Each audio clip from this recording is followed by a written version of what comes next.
خير يا غبريال؟ الامتحانات خلصت والسنة راحت على حربي، وأنا جاي أفكرك بوعدك. أنا ما وعدتكش بحاجة. مش قلت لي لما تخلص الامتحانات هتخرجه؟ لا، قلت لك هفكر. وحياة غلاوة النبي عندك يا بيه لا تعفي عنه عليه الصلاة والسلام.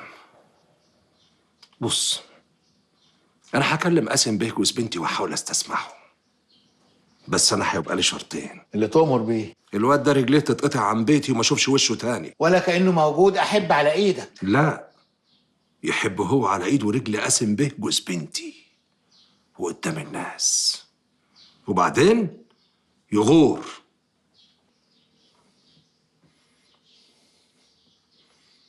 حاضر. لا، ما تقوليش حاضر وخلاص. الكلام ده مش فض مجالس.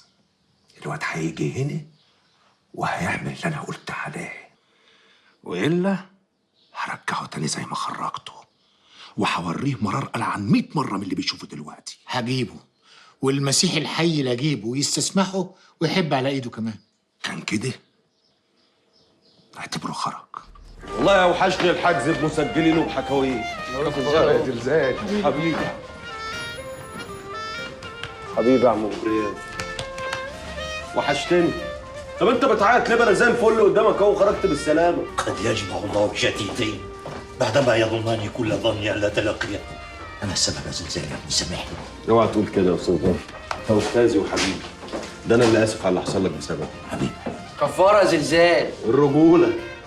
حبيبي يا حسام، والله قلت اكيد هتيجي، مش زي الندل اللي اسمه حسيب. لا، ده حسيب كفايه عليه قوي دقه الجدعنه اللي عملها. ده شال كل حاجه الفراشه حطها عنده. وخد حاجه الفراش اللي ما الحاجات في المحل بتاعي. ما خليل اشترى المحل ورمى الحاجه كلها بره. حاجه اللي رماها بره، رمى شقه عمري. يا عم ما انا قلت لك حسيب خدهم عنده، ما تقلقش. انا بصراحه مش مصدق الواد ده ممكن يطلع رجوله. ألف مبروك يا جماعة، كله نعنح حنكوا يلا. يا سلام، اظن هتقول لي عايز اتعامل. لا، المرة دي فري عشان خاطر عيون زلزال. وانت عملت حاجه اصلا؟ الراجل كتر خيره يا استاذ ظهر. شايف الناس اللي بتقدر؟ والله يا زلزال مش عارف اوصف لك فرحتي بخروجك النهارده قد ايه. يا سلام، فرحان كده هو من غير اتعامل. انت متاكد ان انت كراويه كراويه؟ ايه يا غبريال، ما تفكها يا ماما. ما زلزال قدامك اهو زي الفل. روق بقى، خد نعنع حنكك. انا مش هروق ويهنا لي بال الا اذا رحت الخليل وتتمم الاتفاق. اروح لمين يا عم غبريال؟ اروح للراجل اللي ضيع سنه من حياتي او انت؟ الراجل اللي نهب ارض ابويا؟ اروح عشان ابوس على ايد جوز بنته؟ الاتفاق كان كده. هو من امتى بيلتزم باتفاقات؟ ولا انت نسيت ارض ابويا؟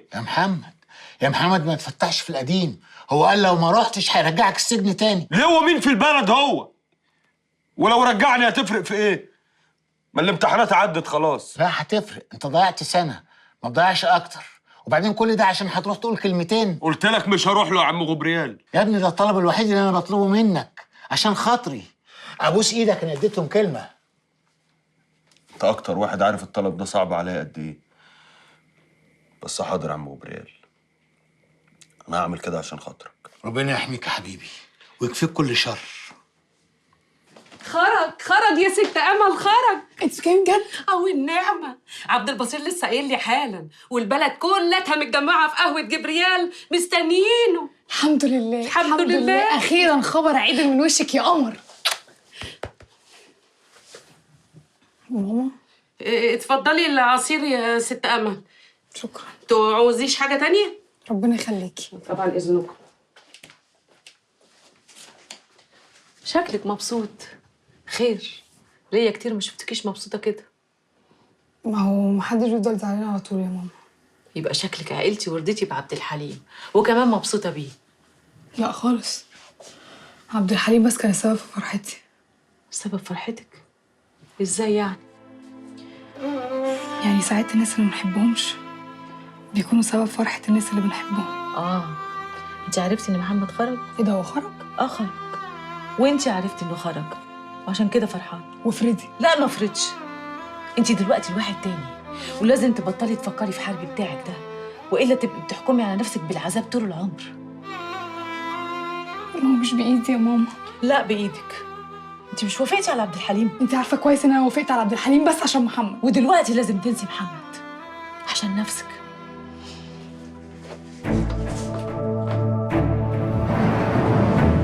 تعالى يا محمد، تعالى يا حبيبي، واهدى، اتكلم معاهم بهدوء وخليك كويس.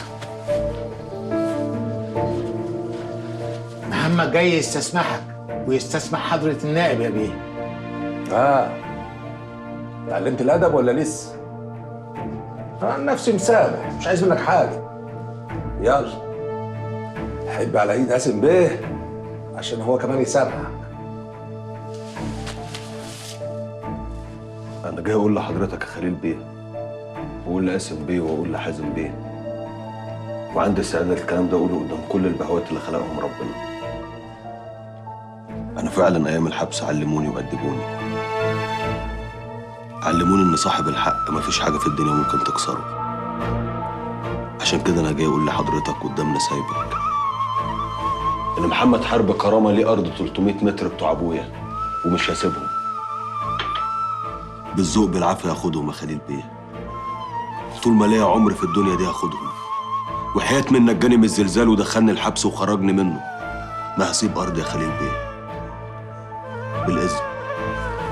وبلاش النفخه دي يا قاسم بيه وحطت رجل على رجل في وشنا. لو حضرتك عضو مجلس الشعب فاحنا الشعب اللي عملناك نايب، والدنيا دواره. سلام عليكم يا بهوات.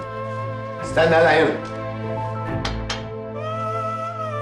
واضح ان السجن لا رباك ولا علمك ادب ولا اي حاجه ولا شلك الصراصير اللي جوه دماغك.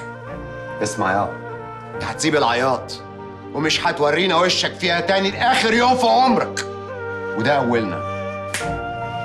اما تنينا بقى ان شاء الله القلم اللي عليك هيترد لك ودلوقتي. امسحها فيا يا بيه. اخرس انت خالص. ما مش رجوله يا قاسم بيه، لما ضربتك بالقلم ما كنتش جبت حد يكتفك. انت اللي هتعلمني يا حيوان. اوعى تمد ايدك عليه. اطلعي فوق يا امل. مش طالع لحد ما يمشي. بقول لك بطلي قله ادب واطلعي فوق. اهدى. بنات خليل السواح محدش ليه ضرب عليهم، فهمت ولا نقول تاني؟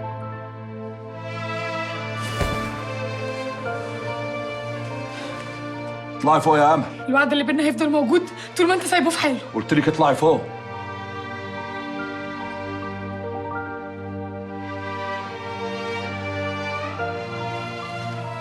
سيب. وانت تطلع بره، ومش بره البيت بس، لا بره العياط كلها، عشان لو شفت خلقتك تاني مش هيبقى حبس المرة دي، فاهم؟ يسحب. يلا يا حبيبي يلا. زي ما ربيت يا خليل بيه. عباصير انده لي المدام ريهام، ولا اقول لك ما تندهاش بالاذن. استنى يا قاسم بيه، ما صح. سيبه يا حازم بيه، سيبه، كل واحد ينام على الجنب اللي يريحه.